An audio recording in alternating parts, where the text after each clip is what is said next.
How's it going, guys? Today I'm going to be featuring the Kleber, the legendary tier French destroyer. And this time, instead of using my typical 4 reload boost AL San Louis build, we are using the new pirate commander, Robin Le Fierce, the one that looks like the sailing Robin but is not voice acted by him because he did the pirate battleship one. I'm pretty sure tinfoil hat theories.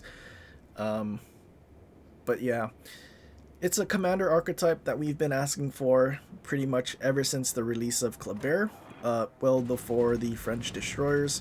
Actually, was Kleber before the French destroyers? I think the line came first, actually. But either way, we've been asking for it because, well, for one, the turret traverse on these French destroyers are super bad. And ultimately, a lot of people wanted to use this as a destroyer hunting ship rather than a long-range gunboat and a torpedo boat. And, well, we finally have it 3 years later. And unfortunately, it's in the form of a paid commander. I'm sure at some point they may decide to put it either on the existing commanders or just add an entirely new one. I'm pretty sure PC also has an alternate destroyer line for the French, so I'm sure that might be a good time to do so. We just have to wait and see if they actually do, but for now, unfortunately, the only way to get a destroyer hunting commander with twist and track and observant rage for the French is to pay for it. It is what it is. I'm here to tell you that it might not necessarily be that necessary. I mean, it is nice, but I feel like, well, at least for me, my build with AO San Louis is so much more fun. So if you had AO San Louis, I don't know if it would 100% be necessary to get Robin the Fierce. I mean, it is nice if you are looking for a normal destroyer commander because, yes, using San Louis, having fully packed and not unstoppable, can get you killed if you're not careful, and I know most people probably aren't very comfortable with trying to do that as a Minotaur goes flat broadside. And since it's one of our favorite targets to shoot at, I mean, we were looking for this opportunity pretty much from the start whenever we looked at the enemy team, and we do get the opportunity to do it. But unfortunately, we don't have a reload boost because we had to use it against the Daring and Gearing. Otherwise, I think that Minotaur would be dead since he did stay flat broadside for so long. But now that he is basically running away, we have an opportunity to push back in. All that should be left here is the enemy Daring, which, I mean, we did land a torpedo and he did flood for a bit. Having two heals that don't really heal that much, I mean, I'm sure we can definitely outtrade, even if we're not using our reload boost. Having the legendary mod activated already, our damage is, I think, going to be more than good enough. Especially because, well, having 2 reload boost and not using AL Saint Louis, there's still 3 enemy destroyers, so I have to be very stingy on when I use the reload boost. Otherwise, we'll just get into a fight where we know we're just never going to win, especially because there is actually another Kleber on the other team, and if he has a reload boost and I don't, I mean, it's going to be a very one-sided fight. But yeah, now that we're pushing back in, I forgot to mention there is a CV in this match, which absolutely sucks. So we get spotted, and they know exactly where I am, and the fact that I pushed back into the cap. I mean, we had a friendly Venezia contesting, so I was kind of hoping the DD would think that it was the Venezia, and, well, that he would be safe from a destroyer, but then CV comes, spots me. I mean, even though it's only map spotting and they can't really shoot at me, it still spotted me and told his team basically where I was. Daring got out of dodge, and, well, I mean, at least now we get to get the cap. Twist and track flipped to the Alaska very briefly and then back towards the Vermont, so I'm assuming Daring went back towards the Vermont. I think I planned on launching a torpedo here just because I was thinking he was trying to push back in, although I don't know why he would, considering the Venezia had pushed all the way in. If he was to eat one of my torpedoes, he would definitely be more than close enough for Venezia to spot.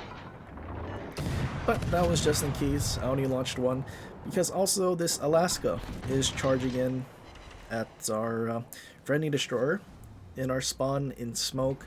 I was kind of assuming there would be either a radar or sonar, but once we go unspotted, we know that there is no radar, so I'm pretty sure he's just charging in with sonar. CV starts his drop on the other destroyers, but holds his torps to drop me. Yeah, even though being spotted by CV suck, I feel like destroyers at least have a chance to dodge, more so than battleships and cruisers. And I mean, CV suck in general. Like, let's just leave it at that. Daring gets spotted again. Opportunity to use a reload boost to finish him off, but having one left, I have to be super stingy when I use it. I was kind of hoping to just finish him off, but yeah, unfortunately that didn't happen. Minotaur, flat broadside.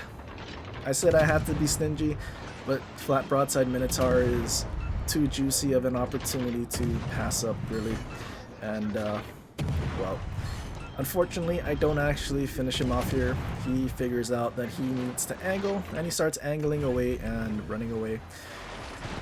Yeah, I wish we didn't really beach, because if we didn't beach, then we could push closer, and if we were sailing to the left and keeping the angle for his broadside, we might have had maybe one salvo extra that we could have actually landed citadels and finished him off. But we beached so far from the island, I didn't think we really were, as the CV came back to drop me. Kind of unfortunate. We're going to be harassed by the CV for basically the rest of this match. Enemy Daring, not sure how he got spotted, but he did. First salvo from our rear turret set him on fire. We fire one more, but unfortunately Yoshino does finish off the Daring, so we miss out on a kill, which, spoiler alert, does kind of affect our end results, sort of. But yeah, now that the Vermont has turned away and is running for his life, and so is the Minotaur, it's time to sail towards the other side of the map and see where we're really needed. CV still harassing us. I feel like there's a lot of other things he could be doing instead of just dropping a destroyer, but that makes me believe that I am fairly close to him and probably the closest threat to him. So I decide that, you know what, it's time to go hunt the CV. If I can find the CV somewhere by where the Minotaur is, there's a pretty good chance I can Citadel the Minotaur, finish him off, and then put a lot of AP into a Hokuryu, because both legendary tier CVs can actually be citadeled by the Kleber. Just depends on how flat a broadside you get, and I guess how close you are to them. But that is my goal now. One of the destroyers in A ended up dying, and I guess A is still contested, so we know where the other destroyer is.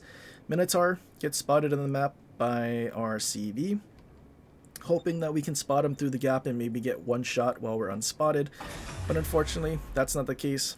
You don't get the opportunity with that small island. Kleber is spotted. Our friendly ships are basically right on that Kleber's forehead, so I'm kind of assuming they can take care of it. There's the enemy Hokuryu, and there's also the enemy Minotaur, who is starting to turn in. We get a couple of citadels, although he is actively dodging at this point after we had gotten so many on him. Kind of unfortunate. We don't finish him off with our first or second salvos, but one of our AP salvos does actually land in his superstructure and do a decent amount of damage, which allows us to finish him off. Hokuryu starting to move and going to sail away. I launch one of the sets short at the Minotaur because I'm kind of assuming that he's going to beach and, well, possibly get stuck on the Minotaur, so I'm kind of hoping some of those torps actually do hit him, and then ultimately, if not, then our other side torps will be able to catch him. We are now getting close enough to Citadel the Hokuryu. Here's where I wish I had another reload boost. AL Sanui would have had it, but unfortunately not Robin the Fierce, as we do still end up dev striking the Hokuryu anyway because of our torpedoes. Would have been nice to just have, well, one more reload boost, because, well, citadeling a CV and dev striking them, well, at least to me, is a little more interesting than torpedoing them. But we do have 20 citadels, which honestly, with this result, I'm more than happy. And I couldn't care less what would have happened, even though we're still getting harassed by a CV player that's already dead. And yeah, I don't know, it would have been nice if they never were able to still play after they're actually dead. because, well, they died. No other class really has the opportunity to keep playing. I mean, you could launch stuff, but not actually have any sort of actual impact. I mean, torpedoes are like the only thing really. We get spotted. Not sure if I need to run away or how healthy this Kleber is, but he is very low. We have 3 stacks of our legendary reload mod, and well, we smack him for 3k, which is kind of nice. We finished the match with 4 kills. The only one we really missed out on was the daring. We did quite a bit to him. We got a flood on him, and he was actually perma-flooding at the start, so kind of unfortunate that Yoshino was able to, well, finish him off. But 79,000 damage, 20 citadels. I mean, what more could you ask for from a gunboat? 4,700 XP. I mean, we've done similar performances with our San Luis build. Actually, I'm not sure if that's even our highest XP in this. I want to say it's not. Let me check. 4713. Is that what I did? Hang on. Well, I'm actually recording this like basically right after I played, so I can check. Oh, I lied. That is our highest XP in Kleber so far. Oh. Well, apparently we did better XP with an actual destroyer commander than our funny button for memes commander. That's unfortunate. I'm gonna have to go and try and get a better XP record with AO San Luis to make it better. But yeah, anyway, Robin the Fierce. I mean, this commander gives you so many options with how you want to build your destroyer for guns. I mean, obviously, Observant Rage, no brainer. Second row, you honestly could go with anything. Look at me now for destroyer hunting, whatever the other one is. Actually, the other two, pretty good for farming battleships. Third row, Standardfall, kind of a no-brainer. Perceptive, don't really need it since you're probably going to use Twist and Track. And like I said, I think I said, skill only proccing every 6 fires. I feel like Twist and Track is going to be a lot more useful more of the time. So I just opted to not use it. I mean, if it was a reload boost, like +1 reload boost, maybe I consider using it. But then again, you're trading that for Twist and Track, which I think is a pretty good trade. But yeah, since we have Twist and Track, we don't need the turret reverse mod in the first slot, and we can go with aiming systems, which is very nice, because now we can sort of have better dispersion whenever we do shoot at those broadside Minotaurs. Otherwise, it would have kind of been a shotgun, and I'm sure I wouldn't have 20 citadels.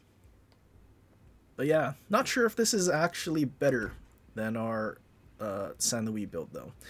Part of me still likes having 4 reload boosts, but obviously an actual destroyer commander, that's also very good. I don't know, we'll see. But anyway, that's pretty much it for this one. Hopefully you guys enjoyed. Hopefully catch you guys in the next one. But until then, aloha.